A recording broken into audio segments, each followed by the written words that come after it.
Ndabahaye ikaze inshuti namwe bakunzi muriko murakurikirana imbonesha kuri yanyu BTV Burundi. Kaze murano makuru mugira mushikirizwe na jewe Arlette Mugisha. Amakuru aza kuba ahagaze hanini kubijanye n'umusi mpuzamakungu wahariwe agateka k'abakenyezi, akabagizwe n'ingingo nkuru zikwirikira. Umutambukanyi w'umukuru w'igihugu Angeline Ndayishimiye yifurije abakenyezi b'abarundikazi bose umusi mukuru mwiza wahariwe agateka kabo, anabasaba ko bokora ico cose coterera mw'iterambere ry'umukenyezi. Nayo ngo umukenyezi naho yo bari mu nzego zifata ingingo akwiye kumenya ko ashitse mu rugo aba umufasha w'urugo. Abakenyezi birimizi nabo bahamagarira abakenyezi bagenzi babo guhimbaza uno musi mukuru bashira imbere agateka kabo. Reka ndabaha ikaze kandi mukanya nido ryano makuru.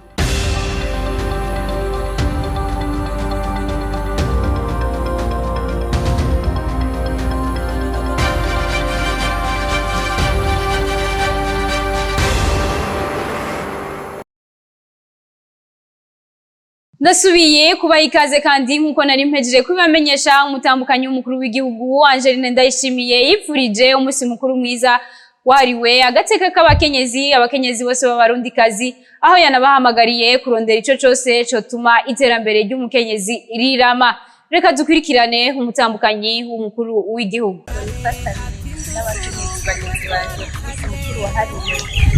Abakenyezi ndakwiye kubifuriza umusi mukuru mwiza, umusi mukuru mwiza cyane usumba indi yose, na cyane mu kwiyubahiriza gukurikiza ubuhinga bwa none. Umukenyezi ahari hose agerageze arondere ico cose cotuma iterambere ry'umukenyezi ryamamara mu gihugu, imiryango, ndetse ahari hose umurundikazi agume yubahirije ibikorwa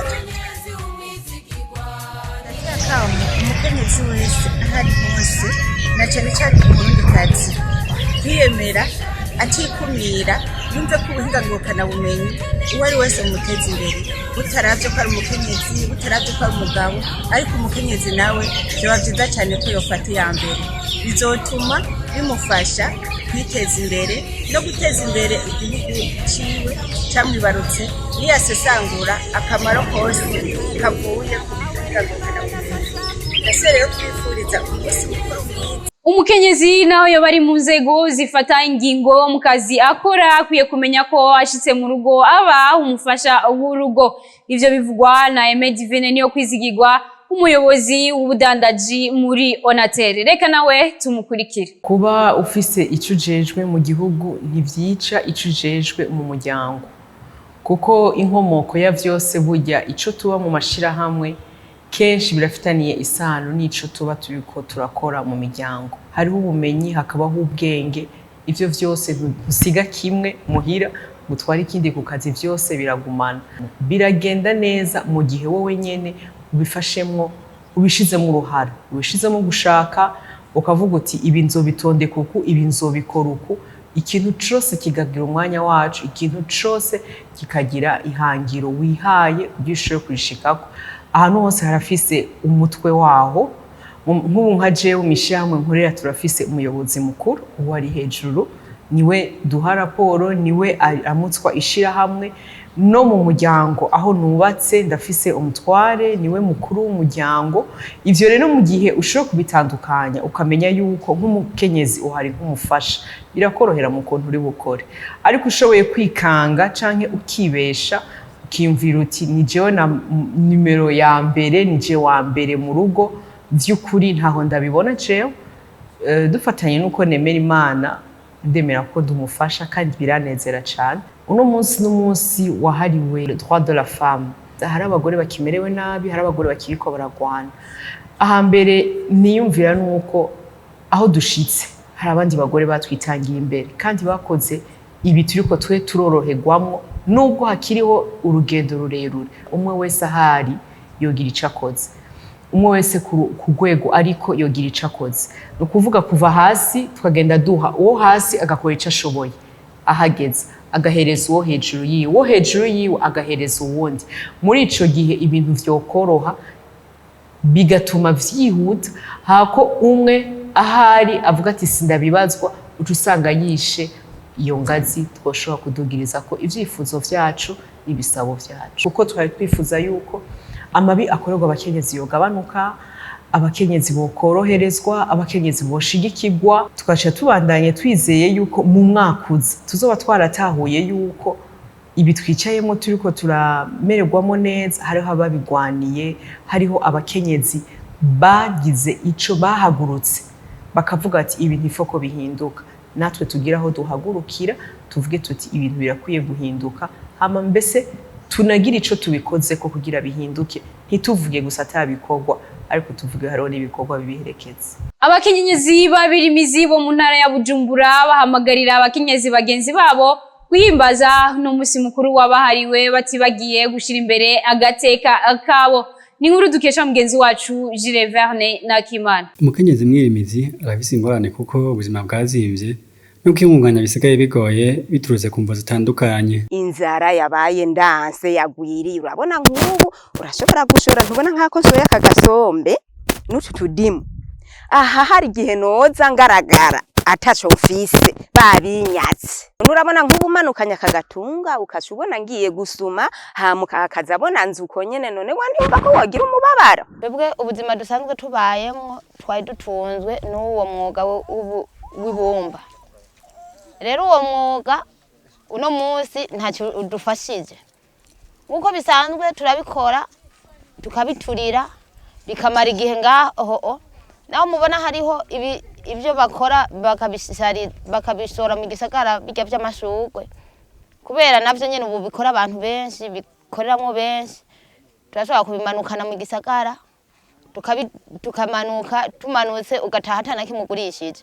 Naho umukenyezi afise uburenganzira n'amategeko amukingira, yarakwiye kwitonda no kwiha agateka mu vyo akora. Bakarondera buke buke naho ibintu byabaye ndanse kugira ngo turabe ukuntu twobaho.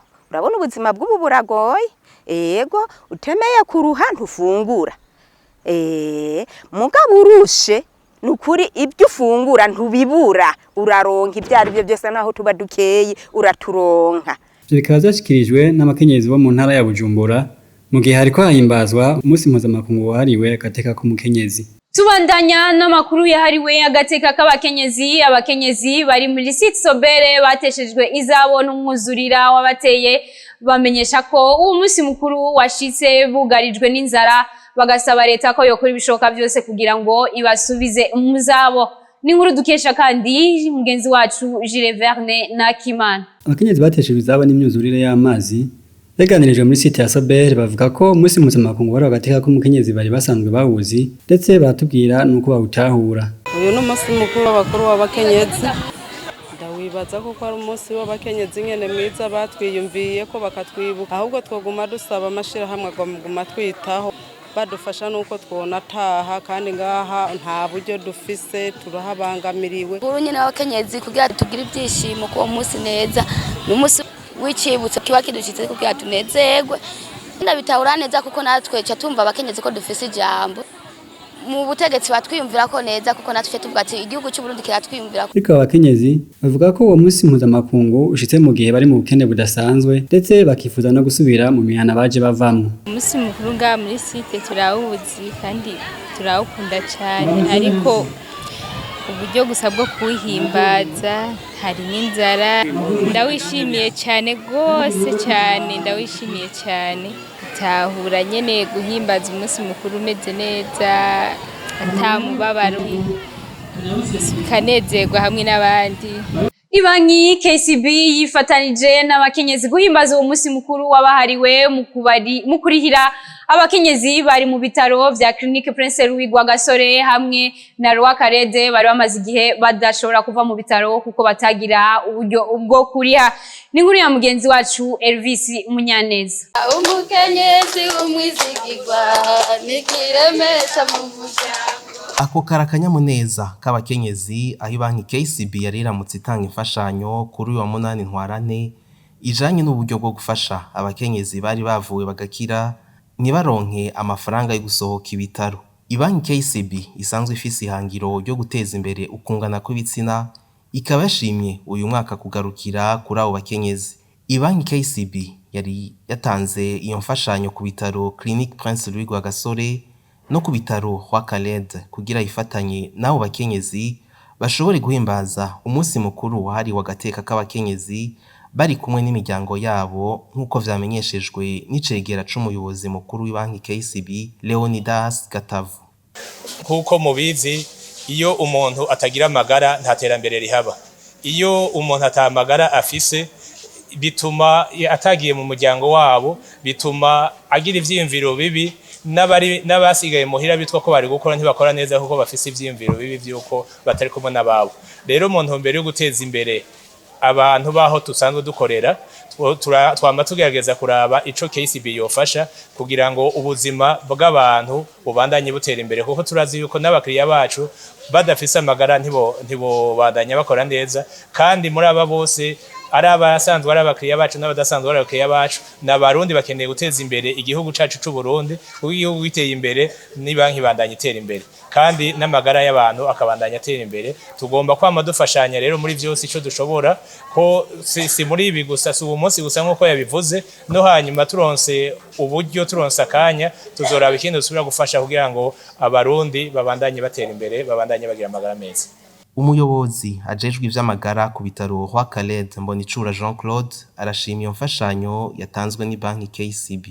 Turahimbawe cyane na kino gikorwa KCB ikoze hano muri bino bitaro byacu, kuko abarwayi bacu haraheze iminsi bari ngaha barahejeje kuvugwa mugabo badashobora gutaha kubera uburyo, none turabakengukiye cyane rwose bivuye ku mutima. Nkeze n'abafasoni uno munsi bashoboye kuronka ubafasha kugira ngo basubire mu miryango yabo, utera kugira ngo igihugu kibanaye gitera imbere uciye ku bikorwa byabo bariko barakora nabo nyene. Karine Manirakiza numwe mu bakenyezi bari baronkejwe iyo mfashanyo, nawe nyene yagaragaje umunezero wiwe kubona ibanki KCB yabiyumviriye.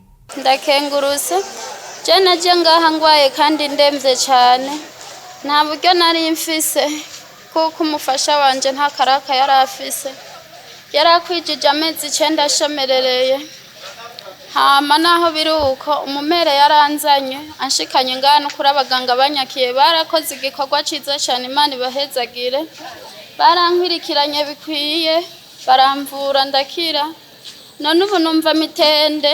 Nukuri nari narabuze uburyo bwo kuriha, nari naraciye hirya no hino mu miryango ariko ntavyo bari bashoboye. Nukuri Imana ibazanye ikabashikana ngaha, mvuze ngo Imana ibahezagire. Kuba mwatwiyumviye ko iki gikorwa mwakoze murushirizeho kugikorera n'abandi. Mwagize neza, bari banciye amahera menshi cyane, naho nogurishije agasozi kose ntayo noronse. Ico gikorwa cari kirongowe n'umuyobozi mukuru wa KCB Masika Mukule n'icegera c'umuyobozi mukuru Gatavu Leonidas. Abagwayi bashika kuri 11 bavuwe bagakira nibo baronkejwe iyo mfashanyo kuri ivyo bitaro.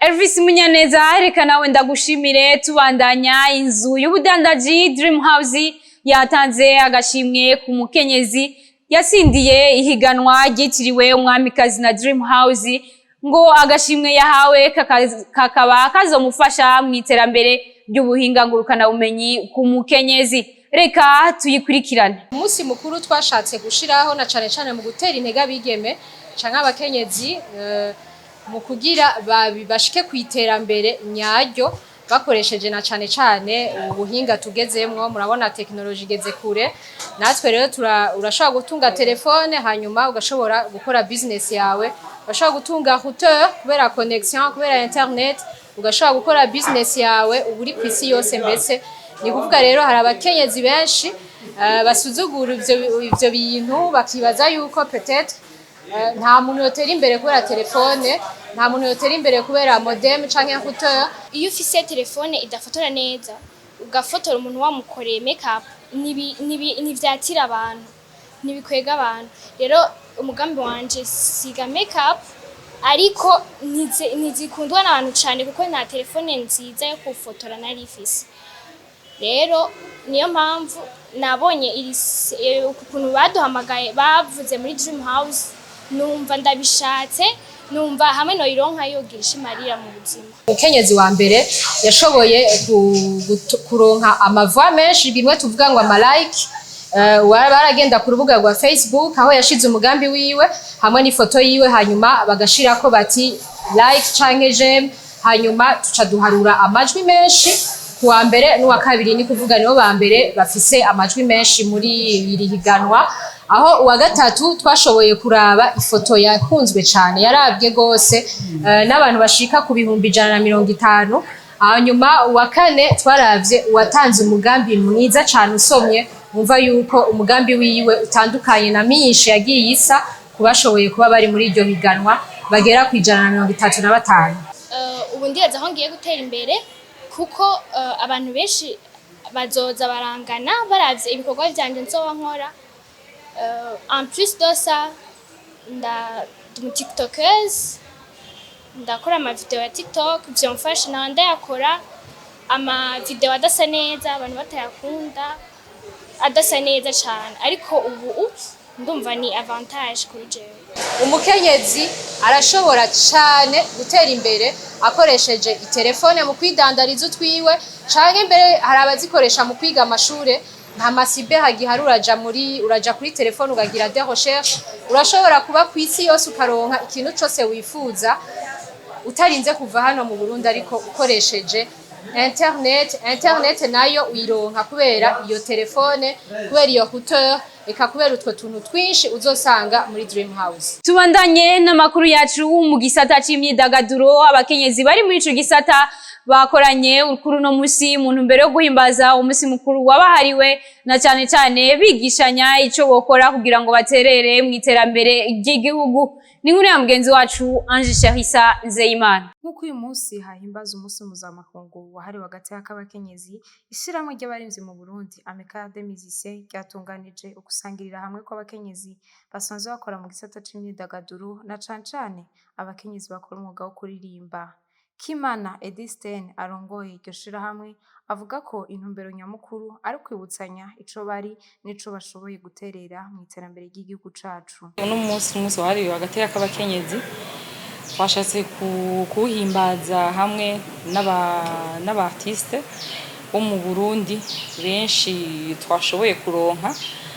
Atari natwe twenyene, hari n'abandi bashoboye kuvyorganiza ahandi, mugabo uno munsi twashatse kuba hamwe n'abandi bakenyezi bari mu bisata vyinshi, tube hamwe tuvugane vyerekeye umwuga wacu, tuvuge ukuntu dushobora guteza imbere muri aka kazi kacu, duhana ivyiyumviro, tumenyane, kwari abatazina abumvikana mugabo batazinanye, tumenyane, tuje hamwe, dukeye ikintu kidushira hamwe twese. Niyo ntumbero y'uyu munsi. Iyo umukenyezi azi akazi kiwe ivyo arimwo ashaka gushika, aratahurisha abandi, kuko urumva jewe iyo ntakuzi ndagukengera canke nkagusuzugura canke nkakujuja, je ni ibintu tubaye nko misi yose. Mugabo iyo abantu batahuje akazi kawe ivyo urimwo, bakakubona bakabona iterambere ryawe, bonyene nibo baza kukurondera bakubaza bati ibintu urimo nibiki, ko mbona biko bigenda neza. Kuko abantu iyo babona ikintu biko bigenda neza bashaka kumenya ivyo ari byo. Urumva ni nahatwebwe gufata akazi kacu kuko ameze abakenyezi bo muri amikari n'abatari muri amikari, ko twese turi mu mwuga umwe, akazi kacu tukiyaranje abantu bakamenya akariko iyo kava kakagera. Ibisata byose biri mu muziki byose bakabimenya, nitwe tujeje kubibamenyesha, sibo bakwiye kumenya ivyo tudukora, nitwe tujeje kubibamenyesha, tukamenyesha ibirimwo ibivamwo byose, tukabamenyesha iyo biva bikagera. Niko kazi kacu mu bisanzwe. Nayo umuririmvyikazi Bernice avuga ko bahura n'intambamyi zigiye zitandukanye, ariko bagakomezwa n'ico basanzwe baterera mu iterambere ry'igihugu cacu, ariko kuririmba batanga ubutumwa atari buke. Kuri jewe n'umunsi ukomeye cyane gose, surtout itwibutsa ico turi, n'ico dushaka gushikako, n'agaciro dufise muri rusange. Donc n'umunsi dutegerezwa kubahiriza uko bitegerezwa, kandi ntudukoreshe n'amafuti kuko benshi barakorera mu mafuti cyane. Intambamye ntizibura kandi ntiziri ku bakobwa baririmba gusa, n'abakobwa bakora mu mabiro, n'abakobwa bakora mu bindi bintu by'ibisata bitandukanye. Umukobwa ari wese yama ahura n'ibibazo bitandukanye.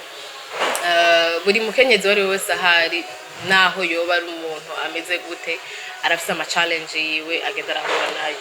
So sinobivuga ko cyane ibyo, ariko ni nkuko tuzi no kubigwana ko turashoboye. Ikintu kimwe no bahamagarira ni gushira hamwe, gusenera ku mugozi umwe, niho tuzoshika ejo, niho tuzoshika ahandi hantu twose yifuza kugera, kuko umutwe umwe ntiwigira inama, sibyo? So ico no bahamagariye ca mbere n'urukundo, ca kabiri naco no gukora cyane, gukora sana, dukuremo ibintu by'ishari, dukuremo ibintu by'inzigo, hazemo gukora. Uyunye niba ashoboye iki, fasha utagishoboye, niba wowe udashoboye iki, reka kumva isoni, egera nakuzi yuko akwesubira donc mu kintu cyo cyose ushobora kuba ufise mu mutwe wawe ubwajewe ujya mu ndamwemera mu bintu bica nk'ibiri, reka ugira isoni mwegere kubaza bitera. Bikaba bidakunze kwigaragaza aho abaririmbyi b'abakenyezi baja hamwe bagasangira ivyiyumviro vyo kugwanira agateka kabo mu muziki bakora. Amakuru yacu uje tuyasozerera mu gisata c'inkino, aho abakenyezi bari muri ico gisata bamenyesha ko bakunda guhohoterwa, ariko urwego seno rukamenyesha ko ruheruka gushiraho amategeko azokingira abo bakenyezi. Ivyo bikaba bishikirizwa na Lydia Sekera arongoye ubwo rwego seno. Reka tumukurikire. Novuga yuko turiko turategura muri Comité National Olympique, turiko turategura urutonde rw'ivyo dushaka gushikako kuvyerekeye inkino z'abigeme. Twaravuganye n'abakinyi, turavugana cane n'abavyeyi bamwe bamwe, turavugana hagati yacu, novuga abagore bari mu nkino. Dusanga koko kurya no mu bindi bihugu ingorane zihari, no mu gihugu cacu ingorane ifatiye ihohoterwa ry'abakinyi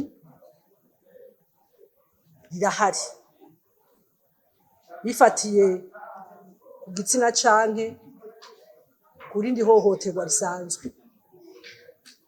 Naho rero twaciye twicara turavuga tuti ku mpanuro ishirahamwe mpuzamakungu y'inkino yahaye amakomite nationale yose ya olympique, tuge turavuga tuti kora yuko natwe bw'izo ngorane tuzifise, reka twicare tuze gushiraho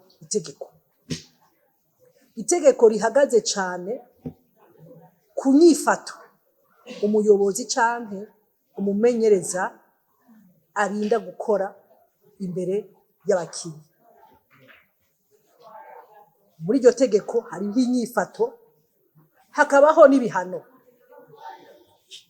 Murazi yuko ibihano vyose biherera mu mafederasiyo, mu mashirahamwe, mugabo hajya muri iryo tegeko ari umuntu yafashe uwundi ku nguvu, aho rero umuntu azoca yegera abajejwe igipolisi. Iryo tegeko uyu munsi rero bimaze umwaka, bwa uyu munsi twashatse yuko abantu bose bumva ko iryo tegeko rihari, cyane cyane abo bavyeyi bamwe bamwe badashaka yuko abakobwa babo baja mu nkino. Akaba ari no ngaho duciye dusozerera amakuru yacu yaranzwe hanini n'ibijanye n'umunsi mpuzamakungu wahariwe agateka k'abakenyezi, ariko kuba dufatiye hagati tubanze tubasubiremo ingingo nkuru zari ziyagize. Umutamukanyi w'umukuru w'igihugu Angeline Ndayishimiye yifurije umunsi mukuru mwiza wahariwe agateka k'abakenyezi abakenyezi bose bo mu Burundi, aho yabahamagariye gukora ico cyose cotuma iterambere ry'umukenyezi irirama. Nayo ngo umukenyezi naho yo bari mu nzego zifata ingingo mu kazi y'abakora, akwiye kumenya ko ashitse mu rugo aba umufasha w'urugo. Abakenyezi babirimizi nabo bahamagarira abakenyezi bagenzi babo guhimbaza uwo munsi mukuru wabahariwe, batibagiwe gushira imbere agateka kabo. Akaba ari no ngaho duciye dusozerera amakuru yacu y'uno munsi. Reka ndabashimire, shimire bagenzanje bakoze ibishoboka byose kugira ngo ano makuru abashikire atankomanzi. Shimire mwebwe mwese mudukwirikirana uko bukeye uko bwije, mbananya nifuriza abakenyezi bose aho bari kwisi yose umunsi mpuzamakungu mwiza wahariwe agateka kabo.